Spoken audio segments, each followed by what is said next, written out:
Catherine, bonjour. Bonjour. Catherine Cordil, copiste professionnelle, et en particulier au Musée des Beaux-Arts. C'est là qu'on s'est rencontrés la première fois. Oui. Puis maintenant, dès qu'on parle d'un truc, j'ai envie de faire une petite vidéo pour vous expliquer parce que je viens encore d'apprendre un truc. Enfin, apprendre. Oui. On a discuté du vernis à retoucher. Alors, le vernis à retoucher, je te dis, c'est pas moi qui donne un cours, mais moi je te dis ce que Oui. j'en dis à mes. Voilà. Oui. L'usage actuel, contemporain, le vernis à retoucher, son premier usage. Non, vas-y, toi, le premier usage du vernis à retoucher, on s'en sert quand? Mais normalement, c'est pour retoucher. Donc, on a fait un fond. Avant de reprendre, par exemple, le ciel, Oui, le ciel. Voilà, voilà, là, on est dans le ciel. on est dans le ciel, on va passer sur la surface un vernis à retoucher qui va permettre à la couche qu'on va poser d'adhérer parfaitement à la couche qu'on a déjà posée. Et ça, c'est très important pour chaque étape. Et, alors, pourquoi d'accord. Il n'y a pas d'altération, il n'y a pas d'impact? Non, alors ça se pose, le vernis retouché se pose quand la surface, la première surface est sèche. Là, d'accord. Voilà. Partout ou à l'endroit où tu vas travailler? À l'endroit où tu vas travailler, tu peux même utiliser un vernis à retoucher. Enfin, ça dépend de l'effet que tu veux. Là, il y a un arbre, tu sais, là, il y a un arbre. Donc tu vas mettre, avant de retravailler ici, tu vas mettre la vernis à Oui, retoucher. alors je fais la zone hein, en général. J'essaye d'être, qu'il n'y ait pas trop de... Je fais toute la zone Impacté, enfin globalement, qui d'accord, va cohérent. être concernée. Hein. D'accord. Quitte à reprendre, c'est pas grave.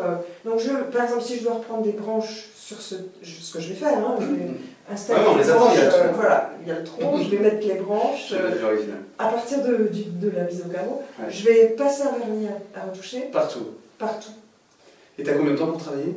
Ah, c'est la séance complète. La hein, séance. je veux dire, Oui, oui, oui. Et la fois d'après, La fois d'après, tu je recommences? recommence. Je mets un Donc vernis. tu vas juste apposer des vernis à retoucher. Oui. Couche très fine. Ah oui, oui, c'est pas besoin d'être... C'est vraiment pour permettre l'adhérence d'une couche à l'autre, Ah c'est ouais. pas besoin d'être... C'est passer comme ça... En fait, ça sert à ça. Donc je me retourne, voilà, ça sert à ça. Nous, on détourne, enfin voilà, aujourd'hui, on détourne aussi, parce qu'une toile terminée, sèche, enfin dur au toucher, dur au toucher, quand on l'expose, on l'offre, on n'attend pas 6 mois, 1 an. Donc pour la protéger des saletés, de la pollution, des UV, pour rajouter la protection, Oui. moi je conseille de mettre un vernis à Oui, toucher. oui, oui. Alors ce qu'on peut faire aussi, ça dépend. Si on a une peinture pauvre en vernis, parce que moi j'utilise des vernis en cours de travail. En tant que métier, mais c'est pas On peut utiliser le vernis en cours de travail. complètement tout. Ok. Mais quand classiquement, comme nous tous, entre guillemets aujourd'hui, on peint à l'huile, Oui. elle est prête, elle est finie, elle est terminée, ma toile, j'expose, je fais l'expo. Oui, c'est bien le vernis retouché. Hein. Vernis Aussi retouché. pour cet usage-là, oui. Et on intervient 6 mois ou un an Oui, après alors, avec un Ce vernis. qui est important en revanche, c'est quand on utilise, ça dépend de ce qu'on utilise dans le tableau, mais si on utilise un type d'huile ou un type de vernis, le vernis retouché va être composé de ça. Alors on peut retrouver des... Par exemple, si on achète un vernis retouché... Vas-y. Oui, oui. Si on achète un Tu vernis... es en train de dire qu'il faut le fabriquer soi-même? Non, on peut le fabriquer soi-même. C'est d'accord. Et on peut l'acheter. On peut l'acheter on peut tout l'acheter fait tout et on fait. peut le fabriquer. Et à ce moment-là, ce qu'il faut faire, si on l'achète tout fait, il faut utiliser le même vernis retouché à la fin qu'au début. C'est-à-dire qu'il ne faut pas changer de produit. Alors ça se fait comment, un vernis retouché? 2 secondes. 10 secondes. Vernis retouché, ça va être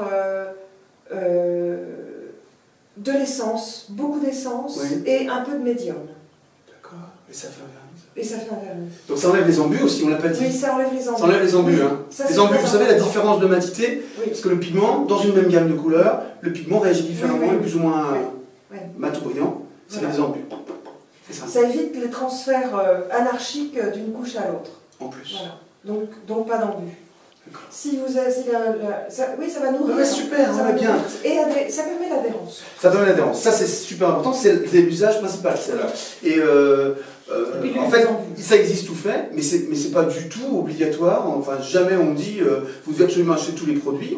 Il existe maintenant des produits un peu prêts à consommer. Il y en a qui sont Et on peut le fabriquer soi-même Oui, avec de l'essence oui. et de l'huile. Ouais, Oui, très très bien. On peut le fabriquer. Voilà. Mais il y a beaucoup de produits dans le commerce qui sont très bien. Hein. C'est pas vraiment. Tout le monde fait l'erreur, enfin je dis tout le monde, plein de gens se trompent, tu sais. On arrive devant les vernis, alors déjà entre l'acrylique et l'huile c'est super compliqué, il y en a partout, donc, indépendamment des marques. Et après quand on est face à un vernis à retoucher, à un vernis, quand on a la chance d'avoir un prof ou d'être dans un club, on est bien conseillé, ça va, mais sinon, waouh, c'est un peu compliqué. C'est bien d'avoir remis les choses à la place. Mais par contre, donc, pour accrocher, pour limiter les risques de non-adhérence, c'est ça hein? Non-adhérence et puis les embus. Hein. Ça règle, Et les embus. En fait, ça règle. Parce que les embus, ils font pâteux, tu vas freiner sur un embus, c'est ça? Non, sur un... c'est pas ça l'inconvénient. C'est que l'embus, c'est une zone mate. Oui. À côté de zone brillante, ça fait... Esthétiquement, ça fait pas une surface régulière. Voilà. À la fin, les gens disent ah, il y a des différences. Oui, c'est pas une erreur de notre part. Et c'est pas évident à combler une fois qu'ils sont installés, les embûs ont tendance à rester. Hein. Ouais, bah, continue d'absorber. Donc c'est bien de commencer dès le départ à utiliser, à bien respecter la règle gras sur maigre, donc toujours plus d'huile, toujours moins d'essence, et ensuite bien mettre du vernis retouché entre les couches. Super. Voilà. Avec Catherine, c'est un plaisir. C'est technique, c'est galère, mais notre petite sorcière préférée, notre chimiste, elle a réussi avec le sourire de nous expliquer tous ces trucs, c'est extra. Tu feras un peu de rangement. Oui, je vais me faire un peu de rangement. Merci beaucoup. Merci Catherine, merci à vous tous, merci pour votre fidélité et bonne lecture, bonne vidéo. À bientôt.